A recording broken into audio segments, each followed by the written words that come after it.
Hi everyone, welcome to another episode of the Marketist Podcast. My name is Imran Nadir and I'm the founder of Marketist. Today I'm joined by Martha Brazoban, founder and CEO of M.B. Architectural Design and Consulting based in New Jersey. Martha has over 30 years of experience in architecture, construction, and project management. Before launching her own firm, she spent more than 3 decades with the New York City Housing Authority, where she worked her way up to leadership roles, overseeing major renovation, housing, and community development projects across New York City.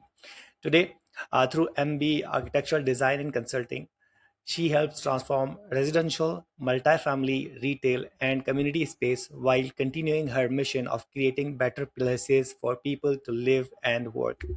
We'll talk about her journey from the Dominican Republic to becoming a licensed architect in New York and New Jersey, what she learned during her 30-year career, how she built her own firm, how architecture and construction have evolved over the years, business growth, marketing of the business, leadership, and where the industry is headed next. Martha, thank you so much for taking the time out. Welcome to the podcast. Thank you. Thank you for the invitation. It's my pleasure to be here with you. Yeah, it is my pleasure as well. Well, let's start from the beginning, right? You spent more than like 30 years in NYC Housing Authority before starting your own firm. What made you take that step? It was it was a calling, right? I was while I was working with the housing authority, I was able to give back. Like that's part of who I am as an immigrant to the U.S. Because I came to the U.S. when I was 9, and I grew up surrounded by Hispanic community, and always supporting them. So what I saw, like when I went to work for housing, was like I could expand my ability to contribute to not just my Hispanic community, but to other communities also, because the housing authority is a mix of multiple cultures. Um, so I got my training there, worked with different people and different communities, different projects, and I was always pulled to go out on my own. And so I got the opportunity in 2018 to go out to retire from the housing authority and go out and start my own business. I had been doing the business part time with a partner for a little bit of for a couple of years before, and then I was able to go work on the business full time. I mean, I got to say the first 2 years were challenging, right? Because I was coming from a system that was already set up in terms of financial systems and marketing and all of the administrative end. I, I'm good. I was good technically, and those parts of the what was needed, the skill sets that were needed for that was something that I had to really learn. So after the first 2 years, like I said, it was challenging and learning and kind of getting my getting on firm ground, I should say. It's been really, really great and fulfilling for me to be able to support people who are out to either renovate their house, build a new house, or open up a new business, and they need to have plans done to submit to the building department. It's been really fulfilling to be able to support those people that are starting a new business, or as I said, they're moving into a new home and they need more space. I just looked at someone's house last week. They have 3 children and they've just purchased this house and they need more space, so they're looking at adding a master bedroom addition on the second floor of their house, right? So those are the things that really make me, I keep saying fulfilled, because that's how it feels for me. Like, oh my god, I have the skill set to be able to support someone to make their dream come true. Wonderful. You have like explained the American dream in real, right? So yeah, it is real to see you that you have like excelled in your field. Well, my next question was, of course, as you mentioned, that challenges. Starting a business is, of course, is a challenge, like huge challenge. Anybody who did before, even who were doing jobs like yourself, even anybody like who thinks of business, it is of course a challenge. What were the few challenges you would tell me that okay, these were the biggest challenge, and anybody who is starting in architectural business in USA, they should know about these challenges and they should like consider those and find work around it. So the biggest challenge for me was on the financial end, like the projecting, knowing how much money you need to actually run the business, um, between all of the insurance, rent, phone bills, all of those that are small things but are a big chunk, and then staffing. Like how much Hmm. staff do you actually need to be successful?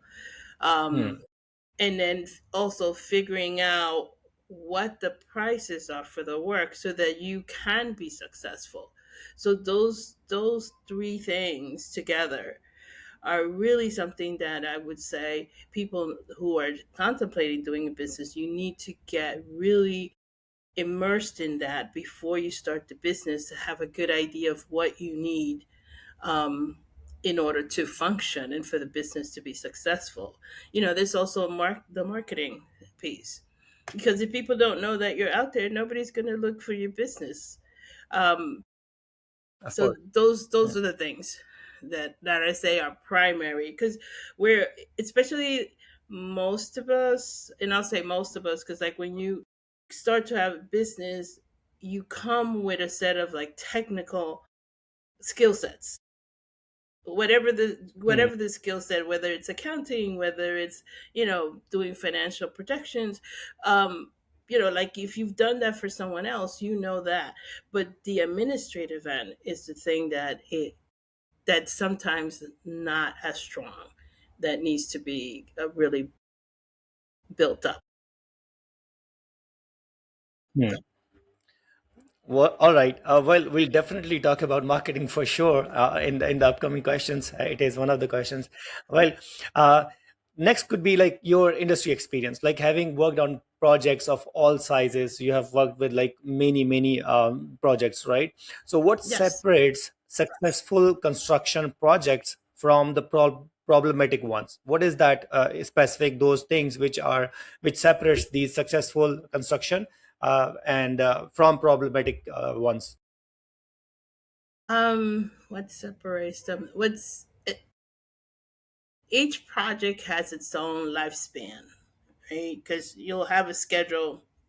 Um, and the thing that separates the problematic ones is how much follow up you have, how much of keeping things moving you do, because sometimes things come to a standstill, but you have to do a lot of follow up.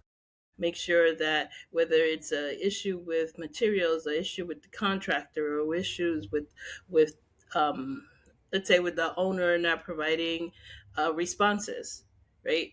It's follow up. It's keeping track of like, okay, this item is outstanding. This item is open. What are we going to do? By when are we going to have this resolved? So that's really the biggest thing. And even when you have, let's say, issues sometimes with the building department, and I'm saying issues where they'll come and they'll find that something, the contractor may have not done something exactly as depicted on the drawings. Also follow up. Hmm. Make sure that the paperwork is corrected, submitted to the building department to accept it if that's the resolution, or if it's that the contractor may need to go back and do some adjustment, then do and call for the inspections, have make sure that they come back and inspect and approve so that they can move on.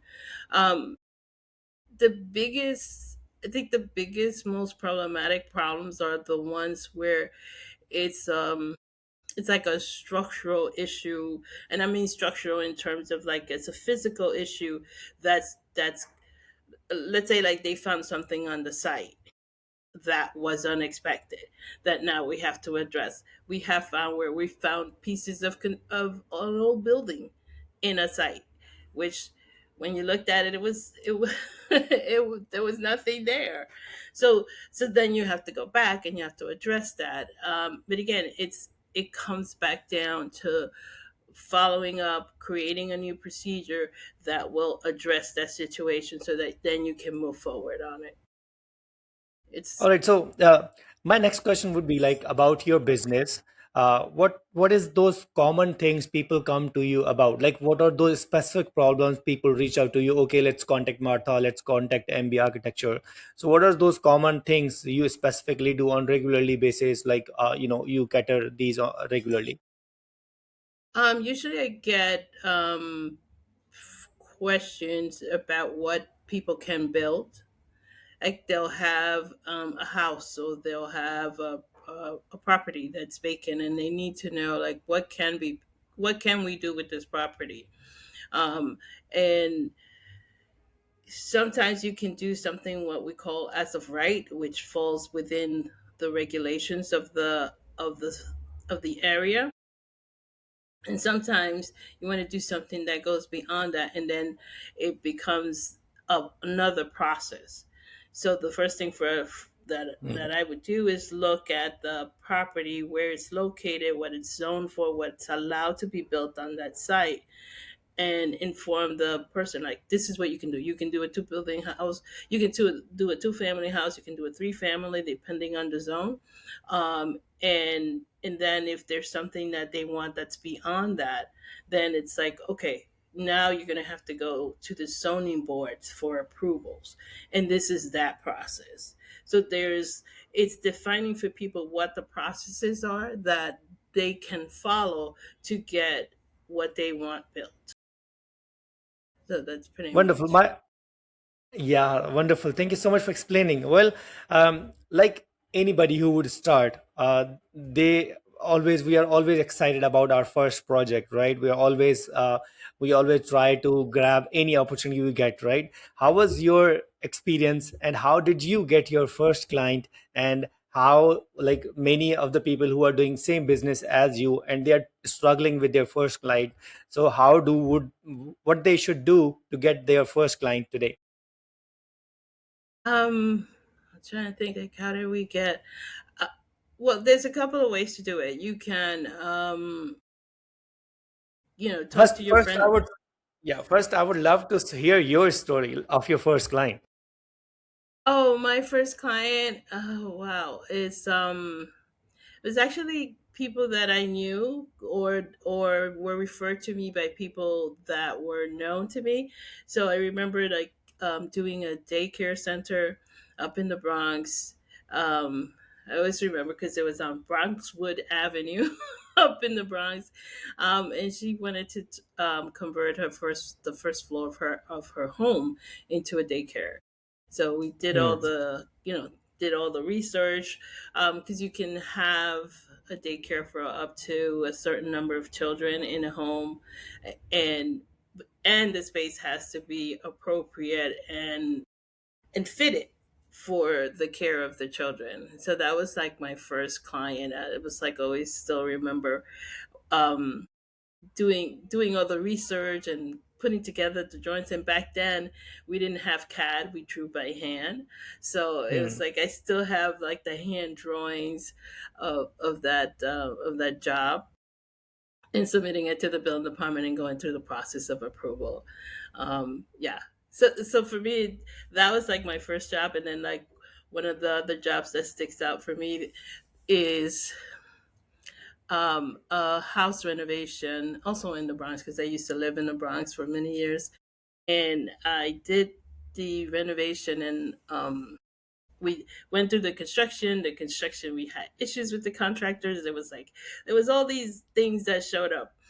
And then I walked into the house after it was finished, and the owner's wife was in the kitchen. So we Hmm. had walked into the kitchen. The kitchen had double doors, sliding doors out to a deck, lots of windows, and the light was just amazing. And she stood there and she looked at me and she goes like, I never thought it would look this good.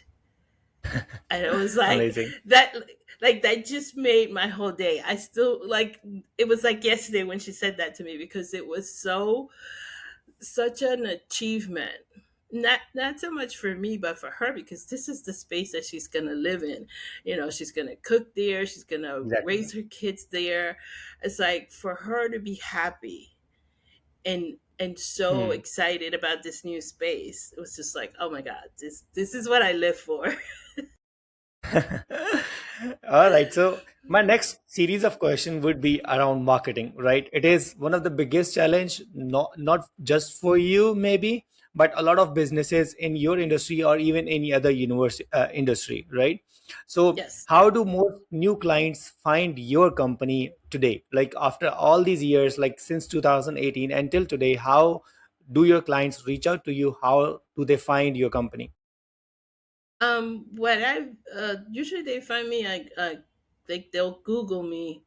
Oh, they'll Google me particularly. They will Google architects in the area, and I will be one of the ones that come up.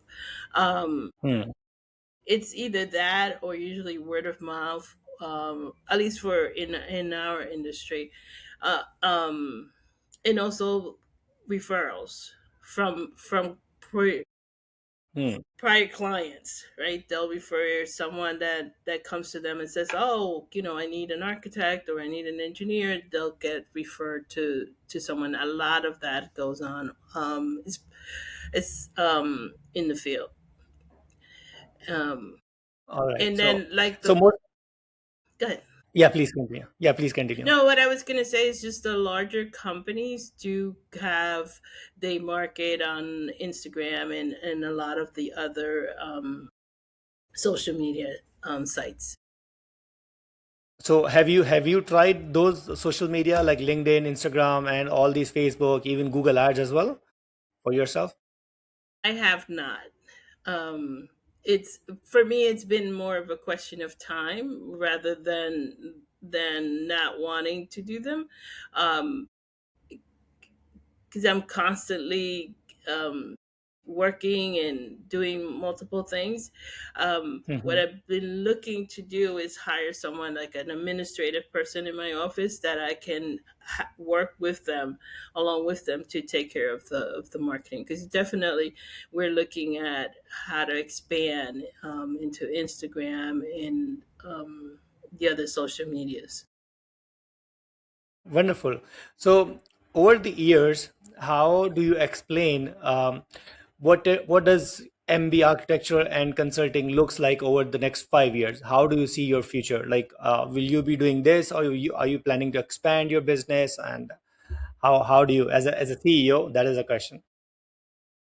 No, definitely looking to expand. I'm looking right now and doing work to set up the company because I want to within next couple of years to bring it up so that the company is bringing in like $1.5 million per year in revenue. So I'm creating the structure to have that be fulfilled. So I'm looking to hire people and expand the amount of work that comes into the company and the type of work that comes in. So we'll still be doing the residential work, we'll still be doing the commercial work, and we're looking to expand into multifamily homes and other types of projects. So so marketing will be playing a very major role in that, which is why I'm saying we're also looking to like how do we expand our footprint out there so that people can find us more easily. Wonderful. So with all these updates and evolution of technology, how does that impact on your business? Do you think that has any impact on your business, or you're like, okay, it's AI comes and go and all that? How do you define that? How do you see that? Well, it is useful.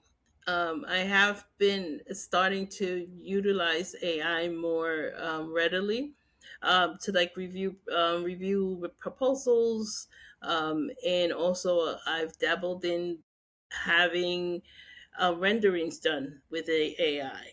I'm still trying to Hmm. like work out the bugs in it, because sometimes it'll it'll I'll tell it render this and it'll give me something that's not exactly what I'm looking for. So I know it's a matter of me learning how to give it directions. And Hmm. as my friend would say, the one that I know that works with AI, is just like, you have to teach them how you think so that it can Exactly. actually give you the results that you're looking for.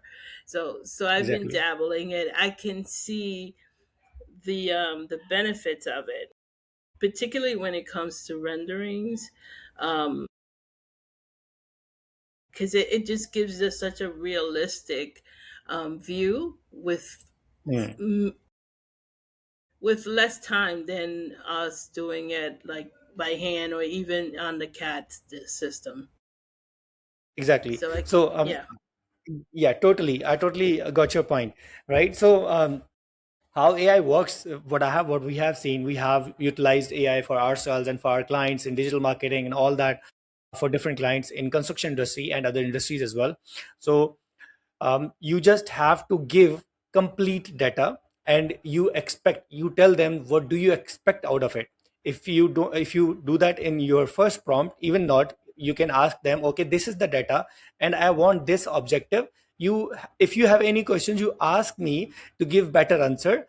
And you just add, okay, do not put fluff or anything, just give me the exact good data, good response, then it will give you the better response. For sure, that is how it works. Like what we have seen, we use in ads, we use in writing, like content writing for blogs and all that, we always use that. And definitely you should be exploring it. Like if you're using chat gpt, just tell that, okay, I do this business and my target audience is this. I Tell me next 30 problems you see my clients would face, tell me, and just give me the ideas I want to write a blog on. It will give you like 30, 50 ideas, and you can write blog using that chat gpt, and you can put on your website as well.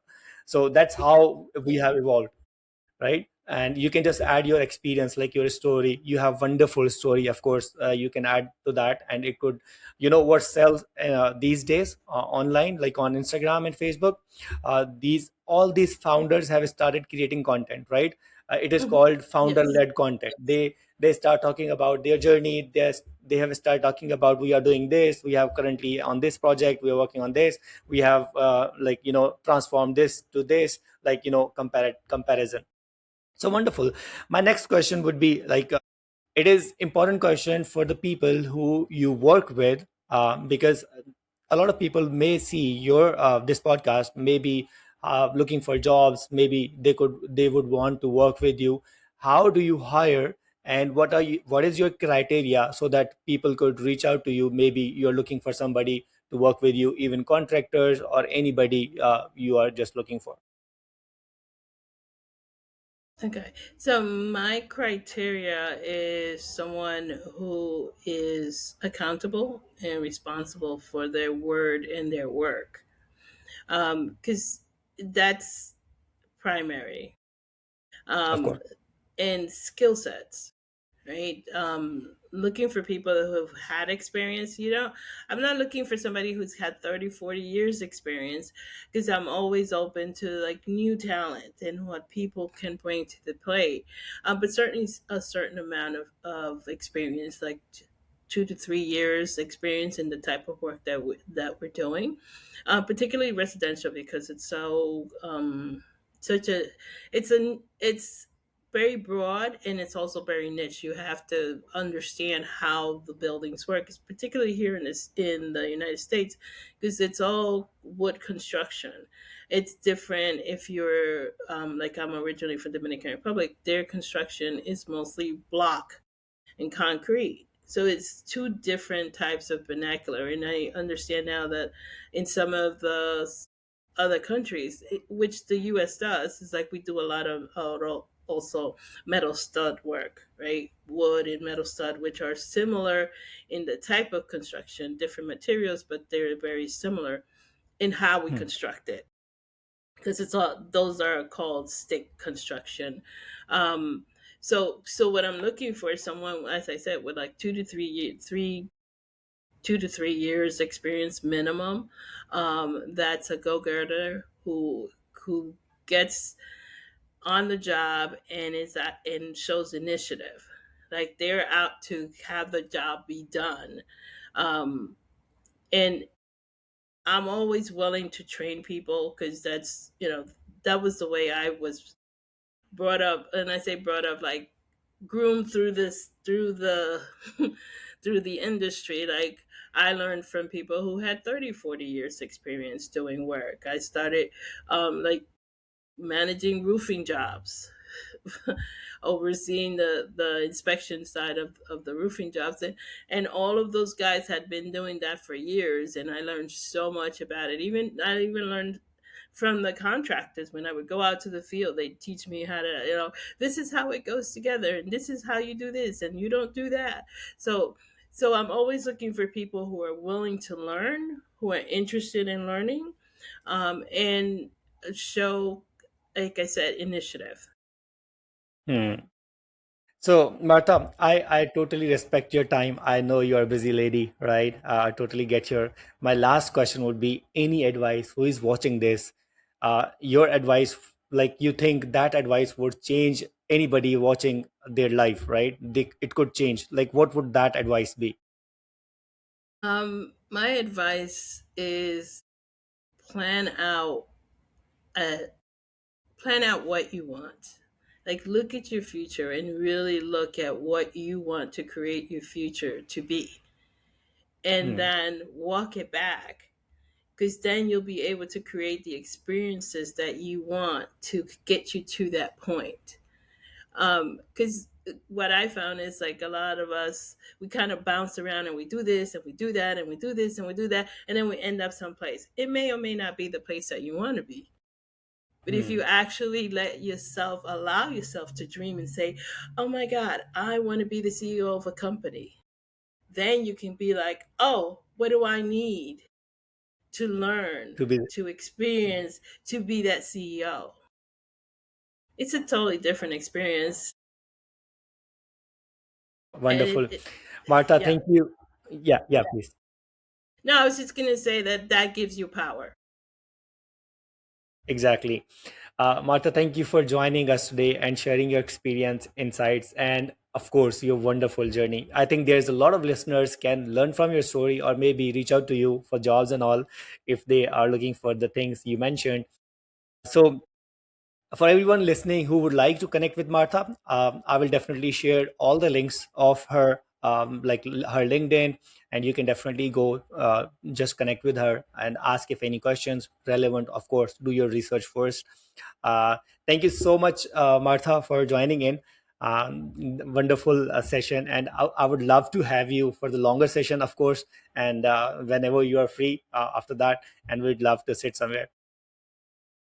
Well, thank you so much for inviting me. It's been my pleasure to share with you, and always I love interacting with you and everything that you do. So thank you so much, and I'll be happy to come back anytime.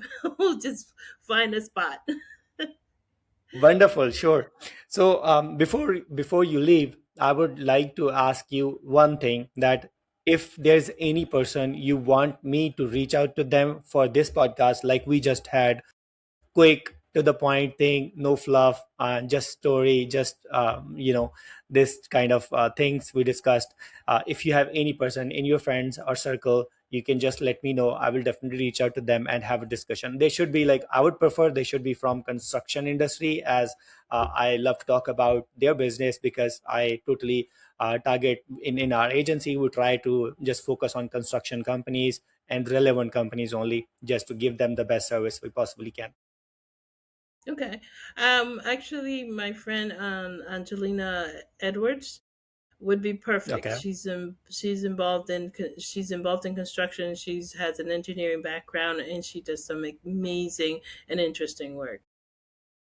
Wonderful. So All right. So I'll just end this up. And if you have anything other than what we have, like we have your hosting currently, right? If you need any assistance in your marketing, in your website, I'm always here, right? I'm just a message okay. away. Okay. Thank you All so right. much. Have a Thank great day you. ahead. Thank you. You too. Thank you. Thank you. Yeah. Thank you. Thank you. Bye.